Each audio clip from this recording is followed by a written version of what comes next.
the solution for this example, so we know that we need to get this to 500,000. We're told we can change the selling price percentage over here, but this cell here must always be 1% more than that. So we can do it manually, but we're going to probably use Goalseek.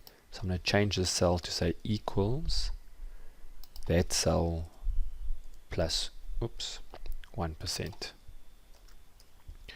That's no longer an input, so we just need to change the color. So let's see if we can Goalseek. So what we want to do is get that to 500,000. Goalseek, make that cell over there equal to 500,000. You can change that cell there. When I say OK, you'll see it runs through. It gets to 500,000, but the only way to do that is to have this massive increase in selling prices and the associated increase in the costs. So that's not feasible, and we're told that the best we can do is 8%. So we'll just make that 8%. That turns to 9%, but now we're very short. We can now change, and we're told we can play with the units sold, but we're told that year 1 and 2 must stay the same, and from year 3 we need to have a constant increase. We can work in here, but my suggestion is rather create another section down here. So we're going to say units sold each year, and I'm going to just call it original, just so that we can have our original data.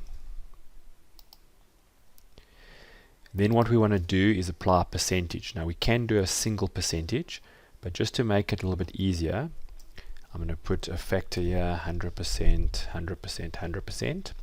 So these three are inputs. We're just going to make it colors. Oops. And then what we're going to do is these year 4 and 5 we know must equal to the previous year. So what we're having is that these must stay the same, but we have allowed us to change it. And eventually we're going to tell it to Goalseek this number. Whatever happens here will happen here. We need to just change this. So we're going to say year 1 must now equals that multiplied by that. It's no longer input cell, so we need to change it to have no fill. Copy it across. So at the moment exactly the same, but we can now run a Goalseek, and we're going to say we need that cell there to be equal to 500,000, but it needs to change this cell here. Changing this cell here will affect these two as well. So when I say OK, it runs through, we get to our 500,000, but you'll see in order to do that we need to make a significant increase in sales in year 3, 4 and 5 to be able to get there.